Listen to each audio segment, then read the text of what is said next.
Good morning, everybody. Good morning, sir. Good morning, sir. अभी मेरा audio video clear आ रहा है आपको? सर आपकी आवाज बहुत कट के आ रही है। नो सर, तो वीडियो भी नहीं आ रही। ब्लैकआउट हो रखा है। Yes sir.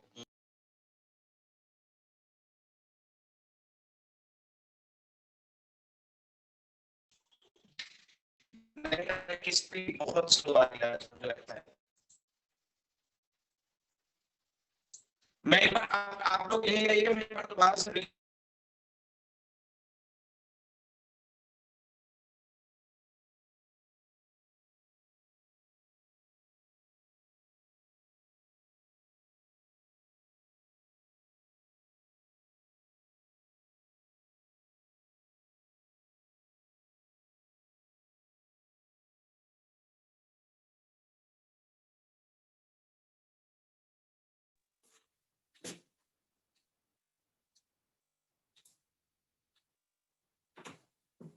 अब देखिए कुछ ठीक हुआ?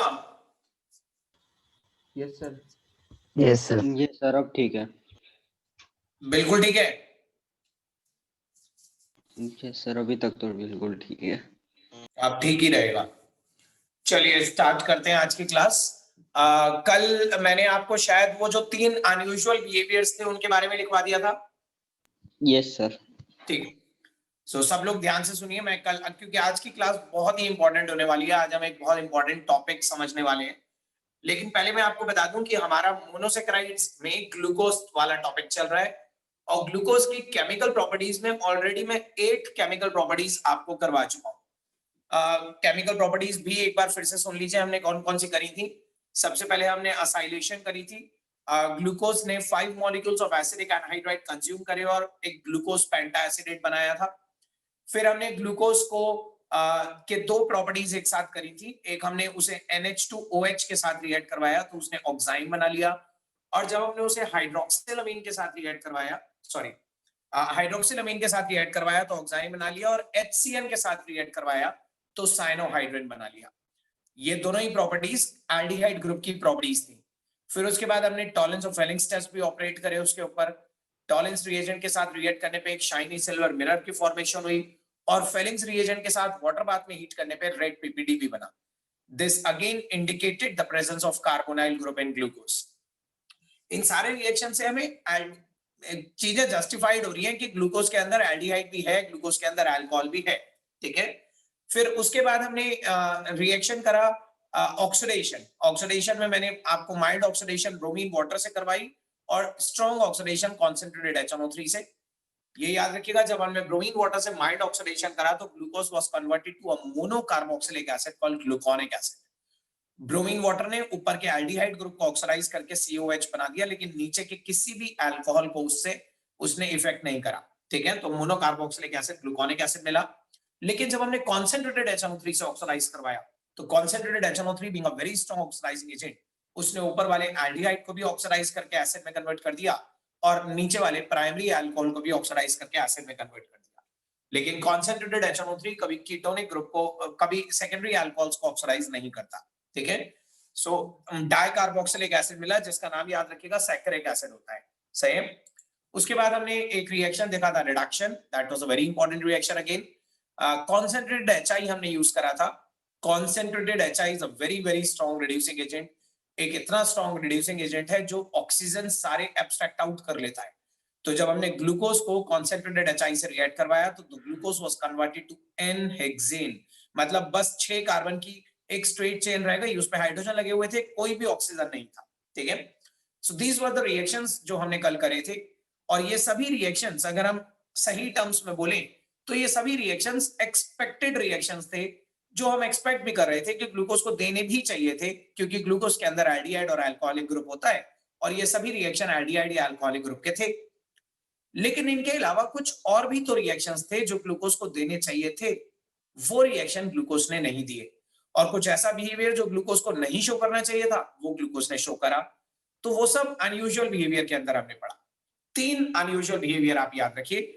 सबसे पहला अनयूजुअल बिहेवियर तो ये कि अगर ग्लूकोज के अंदर एल्डिहाइड ग्रुप है तो फिर ग्लूकोज को एल्डिहाइड का टेस्ट 2,4-DNP टेस्ट देना चाहिए, 2,4-DNP रिएजेंट के साथ एक ऑरेंज रेड पीपीटी बनाना चाहिए, लेकिन ग्लूकोज डीएनपी रिएजेंट के साथ रिएक्ट नहीं करता। ठीक है, तो ये क्वेश्चन अराइज होता है, इस पे एनालिसिस करनी होगी कि ग्लूकोज ने डीएनपी रिएजेंट के साथ रिएक्ट क्यों नहीं करा। ठीक है, सिमिलरली अगर ग्लूकोज के अंदर एल्डिहाइड ग्रुप है तो उसे सोडियम बाइसल्फाइड के साथ एडक्ट भी बनाना चाहिए था, जो हमने एल्डिहाइड्स वाले चैप्टर में पढ़ा था, लेकिन ग्लूकोज ने अगेन कोई एडक्ट नहीं फॉर्मेशन करा। तो अगेन ये एनालिसिस होगी कि क्यों नहीं फॉर्मेशन करी है एडक्ट की, जब उसके अंदर एल्डिहाइड है तो फिर उसे रिएक्शन शो करना चाहिए था।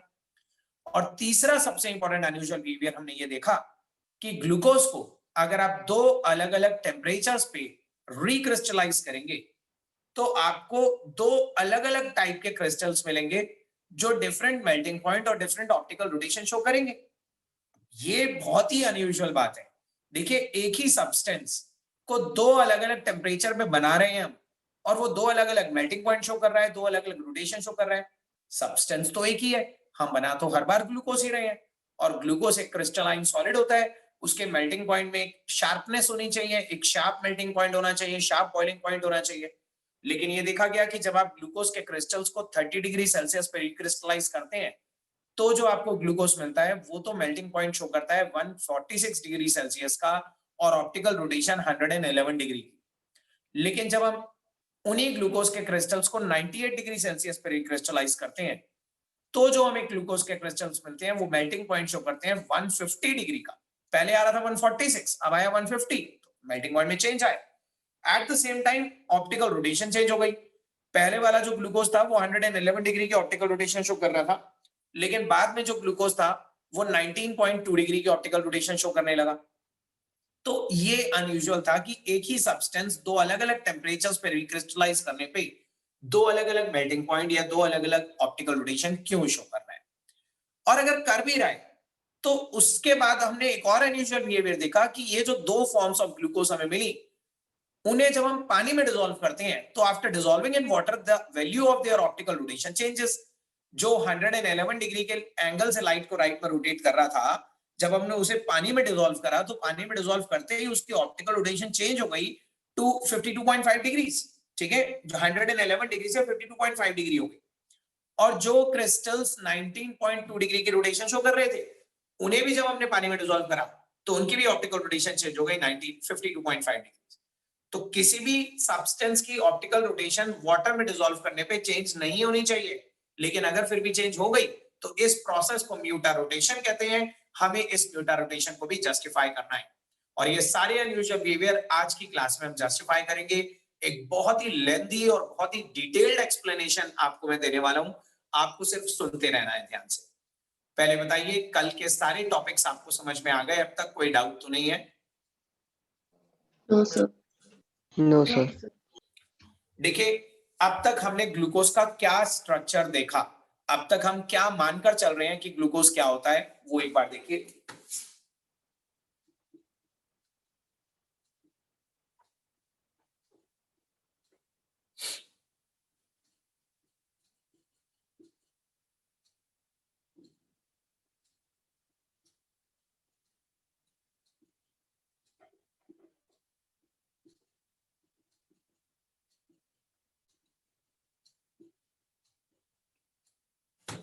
देखिए, अब तक हमने ग्लूकोज का शुरू से ये वाला स्ट्रक्चर प्रिज्यूम करके चला। हम मान रहे थे कि यही ग्लूकोज का स्ट्रक्चर होता है, और इसी स्ट्रक्चर को कंसिडर करते हुए हमने पिछले सभी रिएक्शन एग्जिबिट करे, हमने पिछले सारी रिएक्शन शो करे। ठीक है, अब क्वेश्चन ये अराइज होता है कि अगर ये स्ट्रक्चर सही है, if this structure is correct, जो हम शुरू से लेकर चल रहे हैं, अगर ये स्ट्रक्चर सही है तो हमें क्लियरली दिख रहा है इसके अंदर एल्डिहाइड है, और अगर इसके अंदर एल्डिहाइड है तो इसे 2,4-DNP टेस्ट शो करना चाहिए था, NaHSO3 भी करना चाहिए था, तो फिर इसने क्यों नहीं करा? तो जब इसने 2,4-DNP और NaHSO3 जैसे रिएक्शंस नहीं करे तो हमें डाउट हुआ कि कहीं ये स्ट्रक्चर गलत तो नहीं है। ऐसा तो नहीं कि हम कि गलत ही स्ट्रक्चर शुरू से प्रिज्यूम कर चल रहे हो, या हो सकता है कि गलत ना हो लेकिन कुछ ऐसा मिसिंग हो इस स्ट्रक्चर के अंदर, कुछ ऐसा अनएक्सप्लोर्ड रह गया हो इस स्ट्रक्चर के अंदर जो अभी भी हमें पता ना चला हो। ठीक है, समथिंग अनयूजुअल तो है, कुछ तो है इसके अंदर अभी भी ऐसा हिडन, ऐसा अननोन जो हमें नहीं पता चला, जिसकी वजह से एल्डिहाइड होने के बाद भी एल्डिहाइड के रिएक्शंस नहीं आ पा रहे। ठीक है, तो जब इसने NaHSO3 के साथ एडक्ट नहीं बनाया, 2,4-DNP रिएजेंट के साथ रिएक्ट नहीं करा, ऊपर से ब्यूटा रोटेशन शो करी, तो हमें लगा there is something still to be found within this structure. इसके अंदर अभी भी कुछ है जो पता लगाना है। तो हमने इस स्ट्रक्चर की बहुत ही डीप एनालिसिस करी। हमने दोबारा से एनालाइज करा कि क्या ये स्ट्रक्चर सही है या नहीं। और जब हमने इस स्ट्रक्चर पे क्लोज ऑब्जर्वेशन करी, इसको स्टडी करा, इसे डिफरेंट टेम्परेचर्स पे ऑब्जर्व करा, तो हमें एक बहुत इंपॉर्टेंट बात इसके बारे में पता चली जो अभी तक हमें मालूम ही नहीं थी। हमें यह पता चला अपॉन एनालिसिस कि ये स्ट्रक्चर गलत तो नहीं है, ये स्ट्रक्चर सही है, but this is the open form of glucose. ये ग्लूकोज की एक ओपन फॉर्म होती है। This is the open form of glucose. और रूम टेम्परेचर पे ग्लूकोज कभी भी अपनी ओपन फॉर्म में नहीं रहता। ठीक है, this is the open form of glucose, but the thing is that कि ग्लूकोज कभी भी रूम टेम्परेचर पे अपनी ओपन फॉर्म में नहीं रहता। It always tends to cyclize itself. वो हमेशा अपने आप को साइक्लिक फॉर्म में ले जाता है। अब ये साइक्लिक फॉर्म के बारे में तो हमें कभी मालूम ही नहीं था। अब जब हमें स्टडी करा, पता चला कि ये ओपन फॉर्म है, लेकिन रूम टेम्परेचर पे इस ओपन फॉर्म में नहीं रहता, वो साइक्लिक फॉर्म में चला जाता है। तो हमने एनालाइज करा कि कौन सी साइक्लिक फॉर्म, कैसे बनती है वो साइक्लिक फॉर्म। तो हमें क्या पता चला, ध्यान से देखिए आपको पता है कि ये जो एल्डिहाइड ग्रुप है, मैं इसे ऐसे बना देता हूं। ये जो एल्डिहाइड ग्रुप है, इसमें चार्ज सेपरेशन है, ऑक्सीजन पे पार्शियल नेगेटिव एंड कार्बन पे पार्शियल पॉजिटिव, ये मालूम है आपको। और आपको ये भी पता है कि ये जितने भी अल्कोहलिक ग्रुप है, इन सब के पास लोन पेयर है। हर ऑक्सीजन के पास दो दो लोन पेयर होते हैं। लोन पेयर नजर आ रहे हैं आपको? Yes sir. Yes, sir. तो जब हमने एनालाइज करा तो हमें पता चला कि ग्लूकोज की ये ओपन फॉर्म है, लेकिन द प्रॉब्लम इज दैट कि रूम टेम्परेचर पे ग्लूकोज कभी भी अपनी ओपन फॉर्म में नहीं मिलता। ग्लूकोज को रूम टेम्परेचर पे हमेशा आप देखेंगे कि वो अपनी साइक्लिक फॉर्म में मिलता है।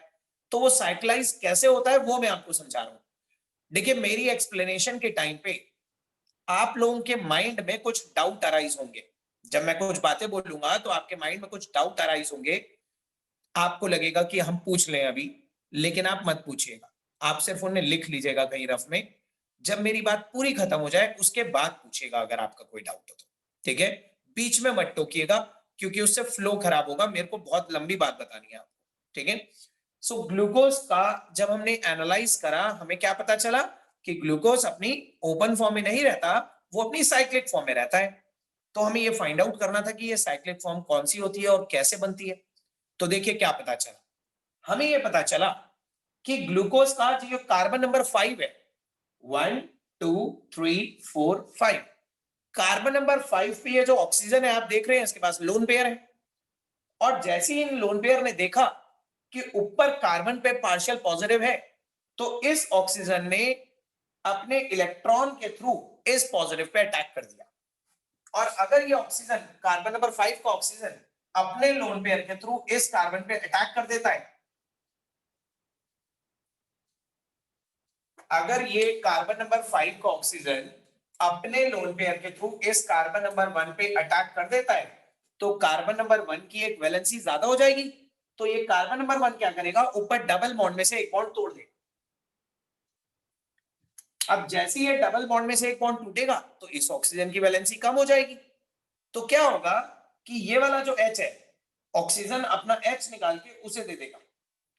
जैसे ही H निकल के ऊपर जाएगा तो वो OH बन जाएगा। ठीक है, एक बार फिर से देखिए शुरू से मैं क्या बता रहा हूं। कार्बन नंबर 5 ने अपने ऑक्सीजन के लोन पेयर के थ्रू कार्बन नंबर 1 पे अटैक करा। इससे दो चीजें हुई, एक तो कार्बन की वैलेंसी ज्यादा हो गई, ऊपर से इस ऑक्सीजन की भी वैलेंसी ज्यादा हो गई। तो कार्बन ने तो क्या करा, ऊपर ऑक्सीजन से बॉन्ड तोड़ दिया, और इसने क्या करा, अपना हाइड्रोजन निकाल के ऊपर O को दे दिया। तो देखिए जब इसका हाइड्रोजन ऊपर O पे चला जाएगा तो ये बन क्या जाएगा, वो ध्यान से देखिएगा। मैं यहां बना रहा हूं और बताइएगा आप समझ में आया कि नहीं। पहले देखिए, अभी कुछ मत बोलिएगा बीच में। देखिए जब ये ऑक्सीजन इस कार्बन पे अटैक कर देगा, बताओ ये ऊपर वाले ग्रुप का क्या बन जाएगा, OH। OH। Alcohol. OH उधर चला जाएगा। तो ध्यान से देखना, इधर बनाता हूं। उधर मैं दूसरा स्ट्रक्चर बनाऊंगा, इस साइड बनाऊंगा। देखिए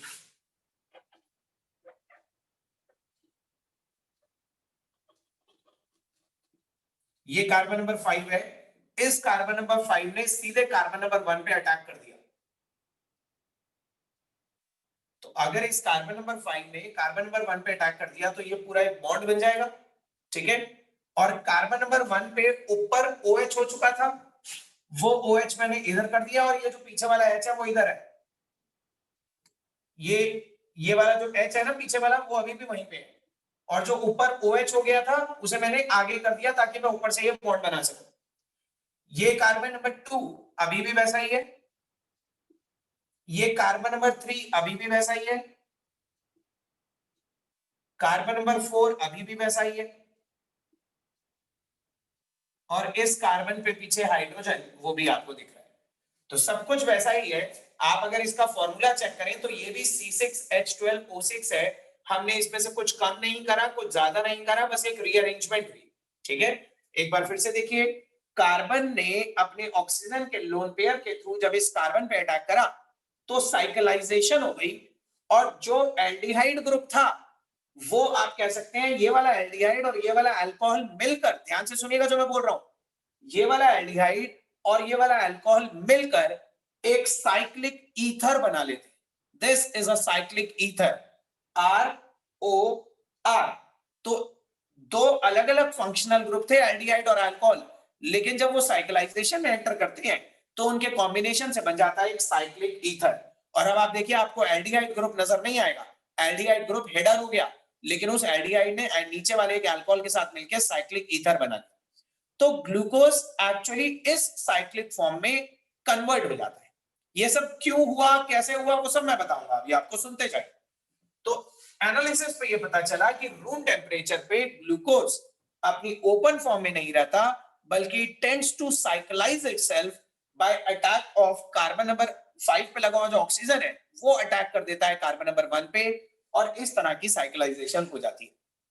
बट अपॉन फर्दर एनालिसिस, जब हमने और डिटेल में एनालाइज करा, अलग अलग टेम्परेचर्स पे इन्हें स्टडी करा, तो हमें एक और बात पता चली कि ग्लूकोज की एक नहीं बल्कि दो साइक्लिक फॉर्म्स होती हैं। ग्लूकोज ये साइक्लिक फॉर्म भी दो होती है, सिर्फ ये नहीं है, there is one more possibility cyclize होने की। तो आप देखते हैं वो दूसरी फॉर्म कौन सी होती है। देखिए, आप लोग मुझे ये बताइए, क्या ये वाला जो बॉन्ड है ये सिग्मा बॉन्ड है कि नहीं है? Yes sir.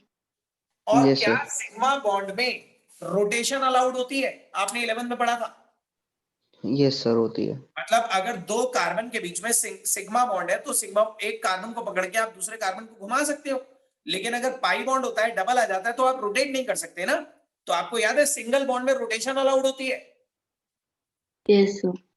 Yes, तो sir. एनालिसिस पे ये पता चला कि कई बार ऐसा भी हो सकता है कि जब ये ऑक्सीजन अपने लोन पेयर के थ्रू इस कार्बन पे अटैक करेगा, तो जैसे ही ऑक्सीजन इस कार्बन पे अटैक करेगा ना, तो इसके अटैक के इंपैक्ट से, इसके टकराने की वजह से ये वाला कार्बन रोटेट कर जाता है, ठीक है।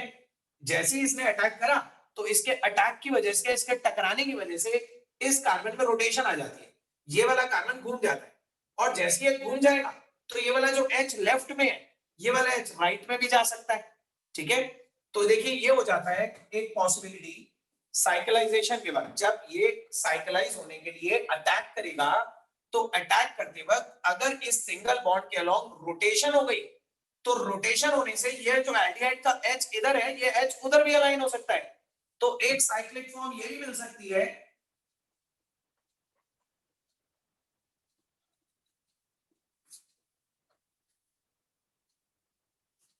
जिसमें H इधर और OH इधर होगा।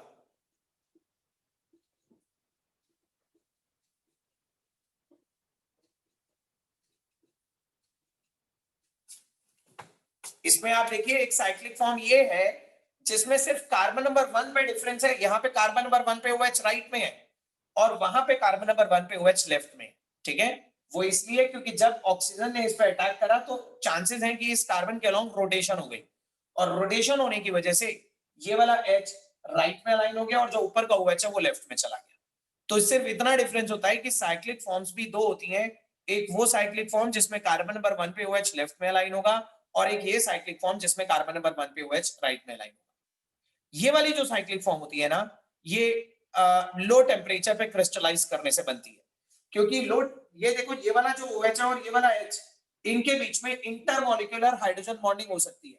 ये दोनों सेम साइड पे OH है, तो इसका O इसके H के साथ इंटरमॉलिक्यूलर हाइड्रोजन बॉन्डिंग बना सकता है। तो लो टेम्परेचर पे तो ये हाइड्रोजन बॉन्डिंग सस्टेन कर पाती है, 30 डिग्री सेल्सियस पे रिक्रिस्टलाइज करोगे तो आपको ये वाला स्ट्रक्चर मिलेगा। लेकिन अगर आपने हाई टेम्परेचर पे क्रिस्टलाइज करा तो ये हाइड्रोजन बॉन्डिंग टूट जाएगी और फिर मॉलिक्यूल के रोटेशन के चांसेस बढ़ जाएंगे, और ये याद रखिएगा हाई टेम्परेचर पे ये वाला स्ट्रक्चर सस्टेन करेगा। ठीक है, ग्लूकोज ओपन फॉर्म में नहीं रहता, इट टेंड्स टू साइकिलाइज इटसेल्फ, और जब वो साइकिलाइज होता है तो उसके पास दो पॉसिबिलिटीज होती हैं। लो टेम्परेचर पर रिक्रिस्टलाइज होने पे वो ये वाली फॉर्म ऑफ ग्लूकोज बनाता है जिसमें कार्बन नंबर 1 पे OH राइट में अलाइन होता है, और हाई टेम्परेचर पे रिक्रिस्टलाइज होने पे उसने वो वाली फॉर्म बनाई जिसमें कार्बन नंबर 1 पे OH लेफ्ट में अलाइन हुआ। Basically these are the isomers of glucose. हमें नई बात ये पता चली कि ग्लूकोज एक क्रिस्टलाइन सब्सटेंस है, लेकिन ग्लूकोज के दो आइसोमर्स होते हैं। ग्लूकोज दो आइसोमेरिक फॉर्म में एग्जिस्ट कर सकता है। ये वाली आइसोमेरिक फॉर्म जिसमें कार्बन नंबर 1 पे OH राइट में अलाइन होता है, इसे बोला जाता है अल्फा ग्लूकोज, और वो आइसोमेरिक फॉर्म जिसमें कार्बन नंबर 1 पे OH लेफ्ट में अलाइन होता है, इसे बोला जाता है बीटा ग्लूकोज। अल्फा ग्लूकोज और बीटा ग्लूकोज की प्रॉपर्टीज स्टडी करने पे हमें पता चला कि वो अल्फा ग्लूकोज होता है जो मेल्टिंग पॉइंट शो करता है 146 डिग्री सेल्सियस का, और ऑप्टिकल रोटेशन शो करता है 111 डिग्रीज की, और वो बीटा ग्लूकोज होता है जो मेल्टिंग पॉइंट शो करता है 150 डिग्री सेल्सियस का, और ऑप्टिकल रोटेशन शो करता है 19.2 डिग्रीज। तो देखिए हमें एक चीज तो क्लियर हो गई इस सारी स्टडी से कि ग्लूकोज दो अलग अलग टेम्परेचर्स पे रिक्रिस्टलाइज करने पे दो अलग अलग मेल्टिंग पॉइंट और दो अलग अलग रोटेशन क्यों शो कर रहा था।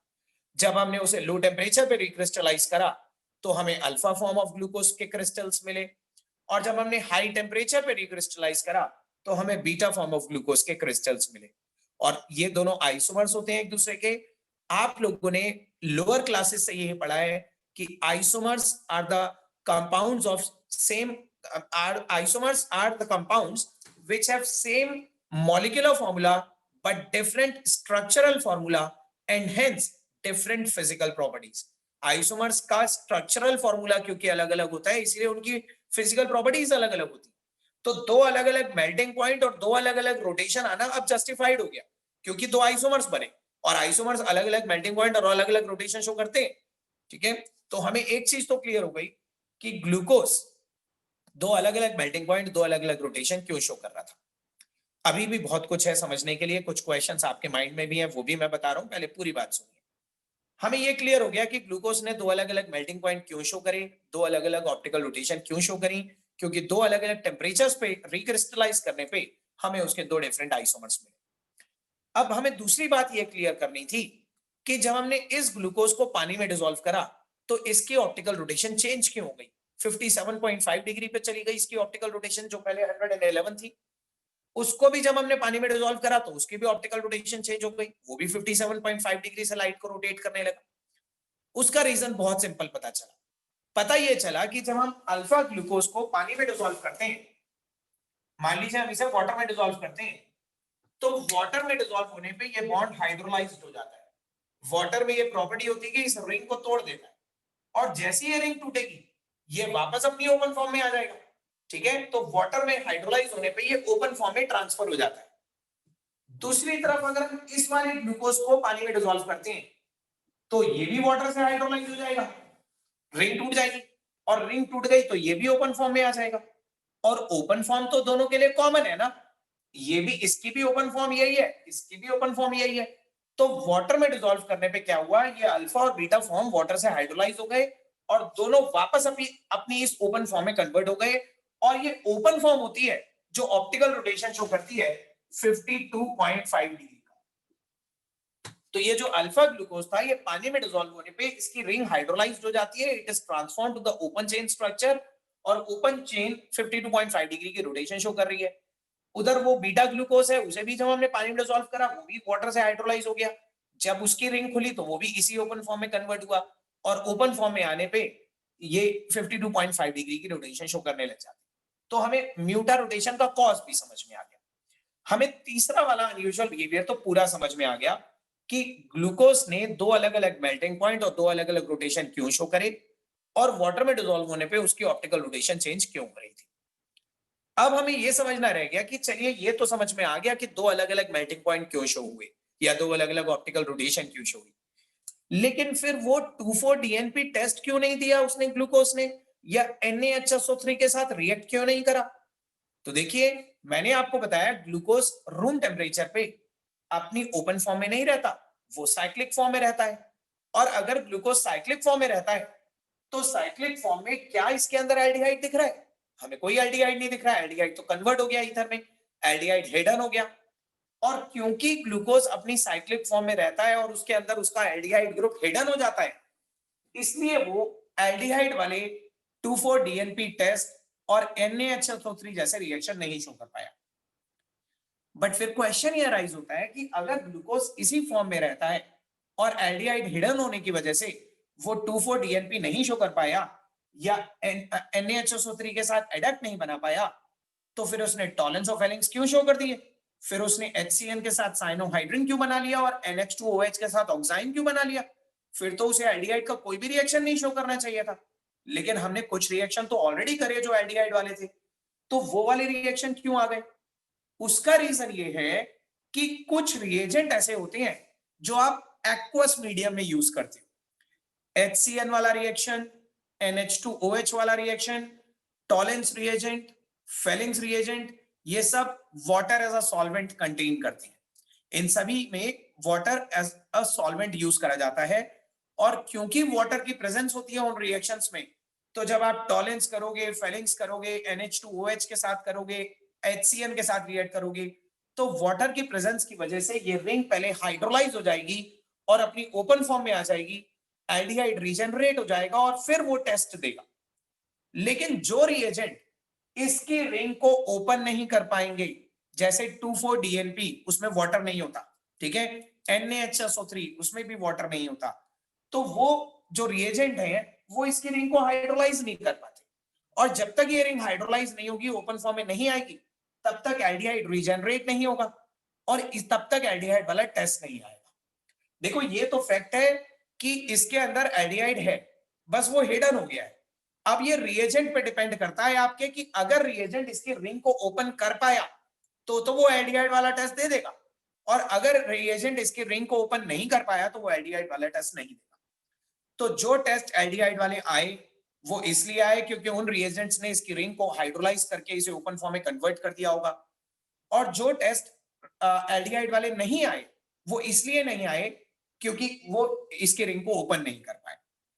तो हमें ये भी क्लियर हो गया कि 2,4-DNP reagent और NaHSO3 they are unable to open the ring, they are unable to hydrolyze the ring, so that's why aldehyde regenerate नहीं होता और aldehyde क्योंकि regenerate नहीं होता इसलिए वो टेस्ट भी नहीं आते।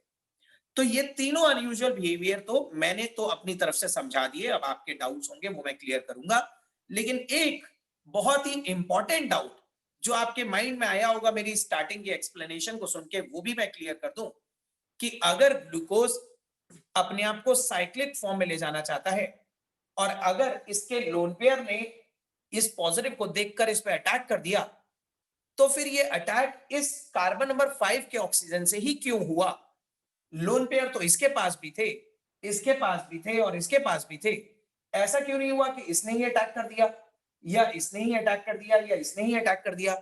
स्पेसिफिकली कार्बन नंबर 5 के कार्बन ने ही या ऑक्सीजन ने ही क्यों अटैक करा? अटैक यहीं से क्यों हुआ, हम वो भी जस्टिफाई करेंगे। और कहीं से भी तो हो सकता था, यहां से भी तो हो सकता था या यहां से भी तो हो सकता था। व्हाई स्पेसिफिकली कार्बन नंबर 5 यहीं से अटैक क्यों हुआ, वो और बता दूं मैं। उसके बाद मैं आपसे पूछूंगा कि आपके कोई डाउट है क्या।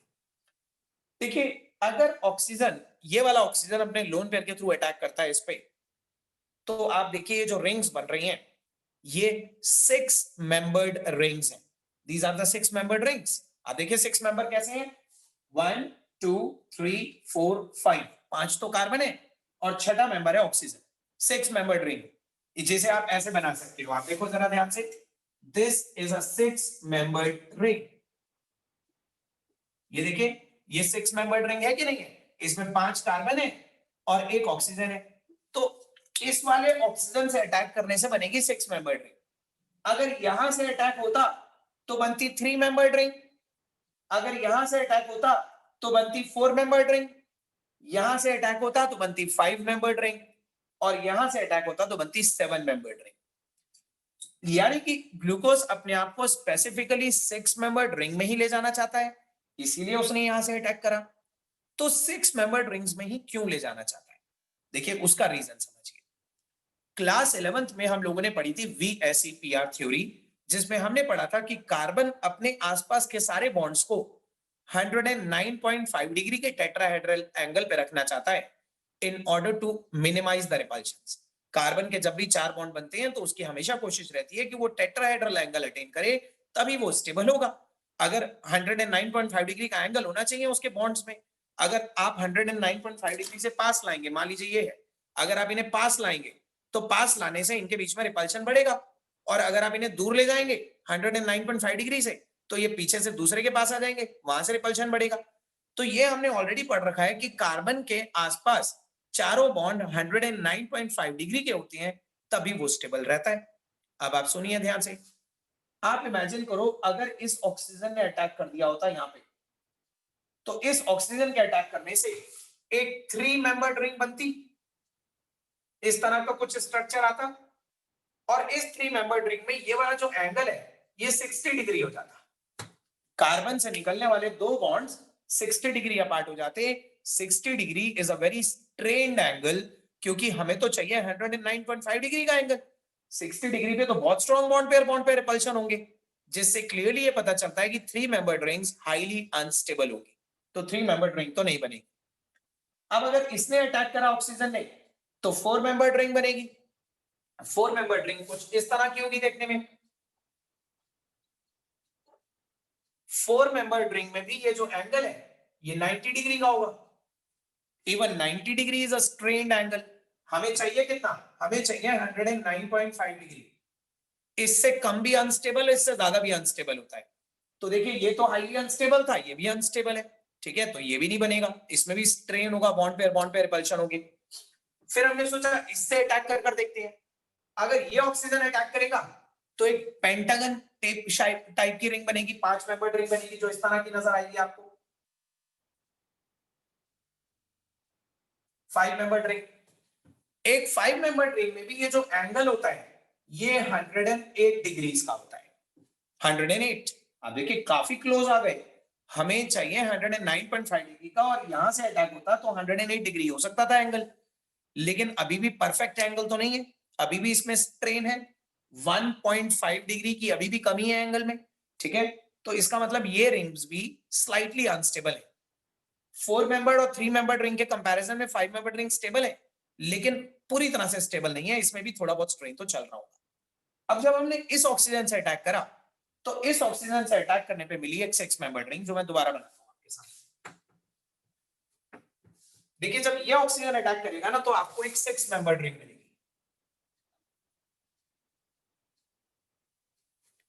6 मेंबर्ड रिंग में ये जो एंगल है, कार्बन से निकलने वाले दो बॉन्ड्स, ये एंगल हो गया 120 डिग्री। अब हमने सोचा ये तो ज्यादा हो गया, हमें तो 109.5 डिग्री चाहिए था। ज्यादा होने से भी तो स्ट्रेन आ जाता है। ज्यादा होने से स्ट्रेन क्यों आता है, आप ध्यान से देखिए कि ये वाला एंगल तो ज्यादा हो गया, लेकिन अगर ये एंगल ज्यादा हो गया तो पीछे जो दो बॉन्ड्स और होंगे, आप देखिए हर कार्बन टोटल 4 बॉन्ड बना रहा है ना। ये वाला मान लो ये वाला कार्बन है, ये वाला कार्बन जब ये साइक्लाइज्ड हो जाएगा तो इस हर कार्बन पे पीछे H और OH भी तो लगे हुए हैं। हर कार्बन पे आप देखिए H और OH लगे हुए हैं। तो ये याद रखिए अगर ये वाला एंगल 120 डिग्री का हो गया तो ये बहुत कम हो गया होगा, ये बहुत कम हो गया होगा, तो वहां से स्ट्रेन आ गया होगा। तो हमें लगा कि ये फिर तो ये भी अनस्टेबल होना चाहिए, 120 डिग्री का एंगल भी अनस्टेबल होना चाहिए, इससे तो बेटर यही वाला था 108 वाला। लेकिन नहीं, देखिए ये बेशक एंगल 120 डिग्री हो गया, एक 6 मेंबर ड्रिंक बन गई। लेकिन इन 6 मेंबर ड्रिंक्स में अपने आप को स्टेबलाइज करने की एक कैपेबिलिटी होती है। इन 6 मेंबर ड्रिंक्स के पास एक तरीका होता है कि अपने आप को बिल्कुल परफेक्ट टेट्राहेड्रल एंगल पे ला सकते हैं। देखो ध्यान से सुनना क्या होगा। आप मुझे बताइए, हाँ या ना में बताइएगा कि इस 6 मेंबर ड्रिंक में आप इमेजिन करो, अगर ये 6 मेंबर ड्रिंक, मैं 2 लाइंस, डॉटेड लाइंस बना देता हूं, ध्यान से देखना। अगर इस डॉटेड लाइन के अलोंग ये वाला जो ट्रायंगुलर एंड है, ये वाला ट्रायंगुलर एंड, ये ऊपर की तरफ फोल्ड हो जाए, ऊपर की तरफ बेंड हो जाए, इस डॉटेड लाइन के अलोंग ये ट्रायंगुलर एंड ऊपर की तरफ बेंड हो जाए, और इस डॉटेड लाइन के अलोंग ये वाला ट्रायंगुलर एंड नीचे की तरफ बेंड हो जाए, ये वाला ट्रायंगुलर एंड ऊपर, ये वाला ट्रायंगुलर एंड नीचे, और बेस रहे यहीं पे, तो क्या ये एक चेयर लाइक स्ट्रक्चर बन जाएगा? चेयर।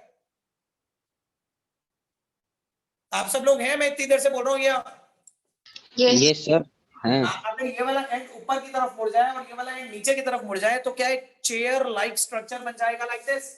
देखिए मैं बनाकर दिखाता हूं, एक स्ट्रक्चर बनाकर दिखाता हूं, पहले ध्यान से देखना।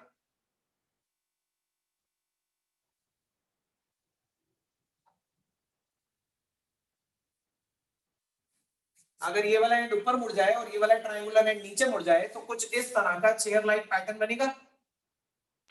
Yes sir. ठीक है, या अगर ये वाला एंड भी ऊपर मुड़ जाए और ये वाला एंड भी ऊपर मुड़ जाए, दोनों एंड्स ऊपर मुड़ जाए, तो एक बोट बन जाएगी।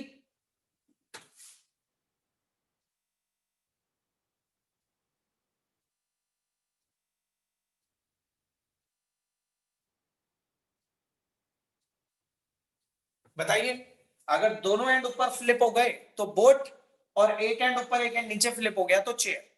ठीक है, यस अब जैसे ये साइक्लिक फॉर्म अपनी बोट या चेयर कॉन्फॉर्मेशन में जाती है तो इसके हर कार्बन के आसपास जो 4 बॉन्ड है ना, वो एग्जैक्टली 109.5 डिग्री हो जाते हैं, ट्विस्टेड हो जाते हैं। देखो मैं हर कार्बन पे 2 बॉन्ड और बनाकर दिखा रहा हूं, HOH, हर कार्बन पे HOH लगा हुआ है ना। ठीक है, 4 कार्बन है तो देखिए HOH,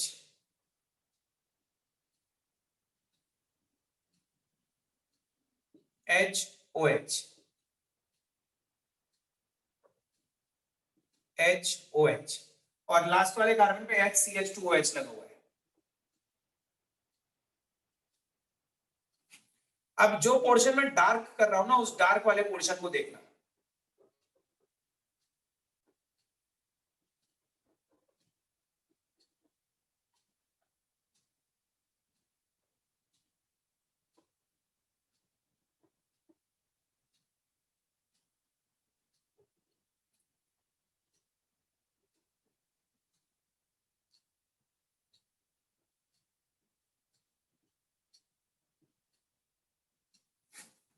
इसमें जो पोर्शंस मैंने डार्क करे हैं, उन डार्क पोर्शंस को देखिए, क्या वो बिल्कुल इस तरह के टेट्राहेड्रल स्ट्रक्चर्स नहीं बन गए? ठीक है, यस तो ये याद रखिएगा, जब तक ये प्लेन में थी तब तक इसका एंगल 120 डिग्री था, लेकिन अगर ये अपने एंड्स को अपोजिट डायरेक्शन में फ्लिप करके थोड़ा सा ट्विस्टेड हो जाए तो इसके एंगल में ना एक ट्विस्ट आ जाता है, इसके एंगल थोड़े से कंप्रेस्ड हो जाते हैं जगह जगह से, और इसलिए हर एंगल एग्जैक्टली 109.5 डिग्री हो जाता है। ये एबिलिटी सिर्फ 6 मेंबर ड्रिंक्स में होती है कि वो अपने स्ट्रेन को ओवरकम कर लेती है by attaining either the chair like conformation और द बोट लाइक कॉन्फॉर्मेशन। लेकिन 5 मेंबर्ड, 4 मेंबर्ड और 3 मेंबर्ड ड्रिंक्स अनस्टेबल ही रहती हैं, उनके पास अपने स्ट्रेन को ओवरकम करने का कोई तरीका नहीं होता, इसलिए ऐसे रिंग्स बनती ही नहीं है। ठीक है, 5 मेंबर ड्रिंक्स तो फिर भी बन जाती हैं अंडर सर्टेन कंडीशंस, लेकिन 3 मेंबर्ड, 4 मेंबर ड्रिंक्स तो कभी नहीं बनती, they are highly unstable rings. तो ये याद रखिएगा, ग्लूकोज जब भी साइक्लाइज होना चाहता है तो ऑटोमेटिकली यहीं से अटैक करता है ताकि वो 6 मेंबर रिंग्स बना सके जो आगे जाके चेयर या बोट में कन्वर्ट हो जाए और स्टेबिलिटी अटेन करें। कभी भी ग्लूकोज अपने आप 5 मेंबर्ड, 4 मेंबर्ड या 3 मेंबर्ड रिंग नहीं बनाता, because the 6 membered rings are stable, they can attain a chair like conformation, they can attain stability. ये थी मेरी पूरी बात, ये था मेरा पूरा explanation regarding the unusual behavior of glucose अब मैं आपसे बोलता हूं, आप बताइए शुरू से लेकर एंड तक क्या डाउट है? कोई डाउट आया, आपने माइंड में लिख लिया था वो या नहीं? बताइए, कोई डाउट या सब कुछ क्लियर है?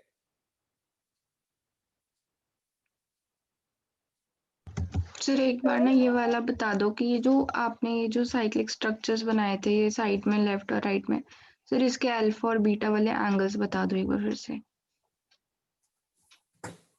ये वाला, ये कह रहे हो एंगल? Yes sir. ये अल्फा ग्लूकोज और बीटा ग्लूकोज तो इन कंपाउंड्स का नाम है। और Yes. ये जो मैंने अल्फा बना रखा है ना, ये अल्फा ऑप्टिकल रोटेशन का सिंबल होता है। This is the symbol of optical rotation. तो हम ये कह रहे हैं इसकी ऑप्टिकल रोटेशन 111 डिग्री है, यानी कि ये प्लेन पोलराइज्ड लाइट को 111 डिग्री से राइट में रोटेट कर देगा। और इसकी ऑप्टिकल रोटेशन 19.2 डिग्री है, ये प्लेन पोलराइज्ड लाइट के प्लेन को 19.2 डिग्री से राइट में रोटेट करेगा। तो ये जो अल्फा है ना, ये this is a symbol for optical rotation. Optical rotation को अल्फा से रिप्रेजेंट करा जाता है, ठीक है?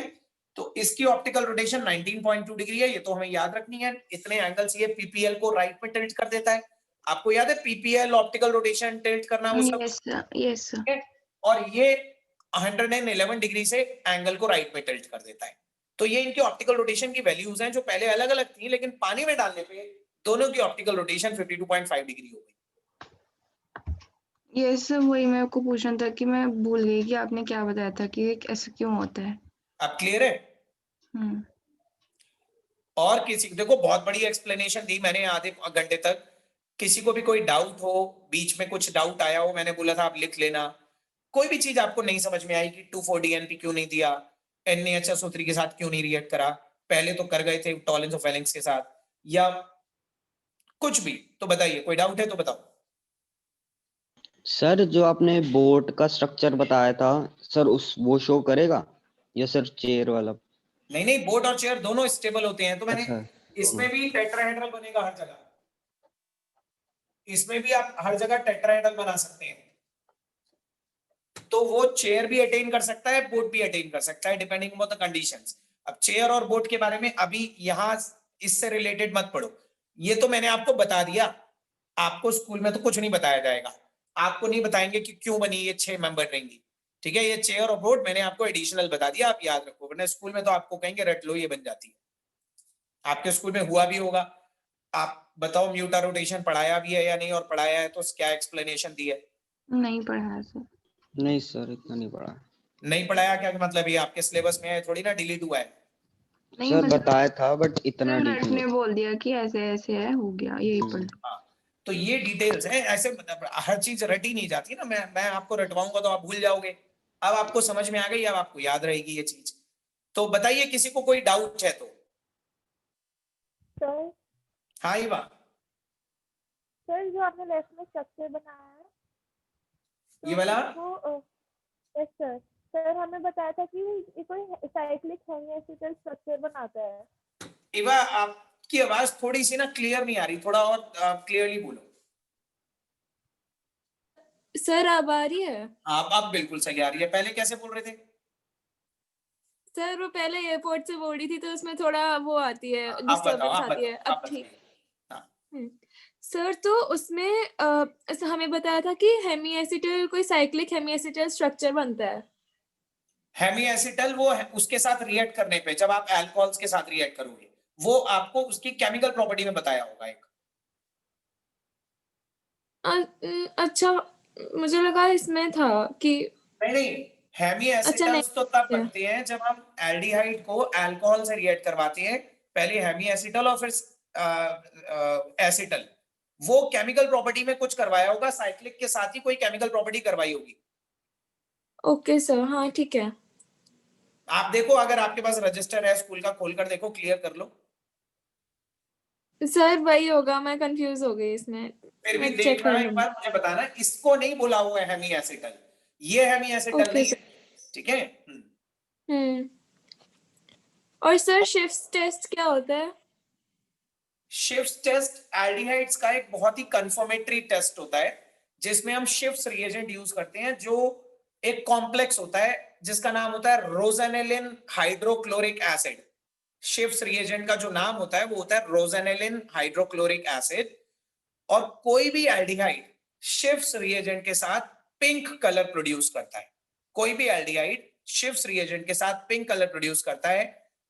इसने शिफ्ट टेस्ट भी नहीं दिया था, तो इससे भी हमें पता चला कि एल्डिहाइड है, तो फिर शिफ्ट टेस्ट क्यों नहीं दिया? तो अगेन शिफ्स रिएजेंट जो होता है ना, वो नॉन एक्वस मीडियम में यूज होता है। शिफ्स रिएजेंट इसके रिंग को हाइड्रोलाइज नहीं कर पाता, इसलिए ग्लूकोज शिफ्ट टेस्ट भी नहीं देता। Okay sir. सर उसमें तो हम ये रीजन देते हैं ना, क्योंकि उसमें CHO ग्रुप नहीं होता, इसीलिए वो नहीं देगा वो वाला टेस्ट। आपसे अगर ये पूछा जाए ना कि ग्लूकोज मतलब किस बात का रीजन बोल रहे हो आप, किस क्वेश्चन का? सर अभी जो वो शिफ्ट टेस्ट बता रही थी। कोई भी एल्डिहाइड वाला रिएक्शन अगर ग्लूकोज नहीं दे रहा, तो वो इसलिए नहीं दे रहा क्योंकि उसकी साइक्लिक फॉर्म हाइड्रोलाइज नहीं हो पा रही। Okay sir. और जो एल्डिहाइड वाले टेस्ट दे रहा है, ये जैसे टॉलेंस टेस्ट देता है, फेलिंग्स देता है, वो इसलिए दे रहा है क्योंकि उन रिएजेंट्स ने इसकी रिंग को ओपन कर दिया होगा। और फिर देखो, अगर रिंग ओपन हो गई तो एल्डिहाइड रीजनरेट हो जाएगा, तो एल्डिहाइड वाले टेस्ट आने लग जाएंगे। लेकिन जो रिएजेंट रिंग को ओपन नहीं कर पाएंगे, रिंग को ब्रेक नहीं कर पाएंगे, वो एल्डिहाइड को रीजनरेट नहीं कर पाएंगे, और वो एल्डिहाइड वाला टेस्ट नहीं देंगे। यस। क्षितिज, आप बीच में कुछ पूछ रहे थे? नहीं सर, वो माइक ऑन हो गया था वो। बताइए मुझे कि आपको ये बात समझ में आई, कोई डाउट है या नहीं, या अभी नहीं पता चल रहा, बाद में दोबारा पढ़ोगे तब बताओगे कोई डाउट है या नहीं? सर खुद से भी पढ़ना पड़ेगा ना एक बार। यस सर, अभी तो वैसे क्लियर सर है। एक बार ये भी बता दो कि ये रिंग में कन्वर्ट ही क्यों हुए थे? Cyclic form is a more stable form, ठीक है। यहाँ पे क्या होता है ना कि ये जो OH होते हैं, इनमें रिपल्शंस होते हैं इनके लोन पेयर में। लेकिन जब ये साइक्लिक फॉर्म बन जाती है और हर एंगल को 109.5 डिग्री के उस पे ले आती है, तो वो ज्यादा स्टेबल हो जाती है। तो साइक्लिक फॉर्म ज्यादा स्टेबल देखी गई है रूम टेम्परेचर पे as compare to open form. Okay sir. मैं कुछ पूछने वाला था। एनामॉय, आपको समझ में आ गया? Yes sir. देखिए, आप ना एक बार इसे दोबारा से ध्यान से आज ही घर पे पढ़िएगा। This is an important topic. अपने स्कूल के रजिस्टर्स भी चेक करिएगा कि वहां पे क्या बताया गया। मेरी रिकॉर्डिंग भी दोबारा देखिएगा, और प्लीज मुझे अगली क्लास में जरूर बताइएगा कि कोई भी डाउट इससे रिलेटेड है कि नहीं, क्योंकि कोई डाउट नहीं रहना चाहिए। This is a very important topic. Mutarotation exam में बहुत पूछा जाता है। कॉज ऑफ म्यूटारोटेशन पूछा जाता है कि क्यों हुई म्यूटारोटेशन, वो मैं लिखवाऊंगा अभी आपको कॉज, ठीक है। बट अभी मैंने थियोरेटिकली सारी चीजें एक्सप्लेन करी। कोई भी डाउट हो, एक बार घर पे शांति से इसे दोबारा पढ़िए और फिर मुझे बताइएगा कि क्या डाउट है। बुक्स में से भी देखिए, एनालाइज करिए बुक में क्या लिखा हुआ है, और फिर मुझे बताइएगा, ठीक है। Okay sir. आज इतना ही कर लीजिए, कल कंटिन्यू करते हैं। आज शाम को तो नहीं है ना आपकी क्लास, दोपहर को? आज कौन सा नहीं डे सर, है? आज ट्यूसडे आज सर। ठीक है, ठीक है, ठीक है, कल करेंगे क्लास, ठीक है। Okay sir, sir thank you कल सर। भी एग्जाम है। हाँ सर, कल एग्जाम है। आपके ऑफलाइन एग्जाम चल रहे हैं, स्कूल जाना पड़ता है आपको? ऑनलाइन। सर ऑनलाइन है कितने बजे? सर, 8:30। तो कोई प्रॉब्लम है सुबह की क्लास में? सर नहीं तो है, बट नहीं, अगर है तो बताओ किस चीज का सर है? वो साइकोलॉजी है मेरा, तो ऑप्शनल है। मिताली, आपका? Sir physical. देखो, आप मेरे को देखो, कोई जबरदस्ती नहीं है। आप आराम से अगर रखवाना चाहते हो सुबह की तो रखवा लो, नहीं तो दोपहर को कर लेंगे, कोई प्रॉब्लम नहीं है। सर दोपहर को ही रख लो, क्योंकि सर ना फिर 3 घंटे का होता है, फिर सुबह सुबह हो ठीक नहीं ठीक पाता। ठीक। कल दोपहर को हम क्लास रखते हैं, ठीक है। सब लोग ने सुन लिया? Yes sir. Yes sir. चलिए, thank you everybody. Thank you sir.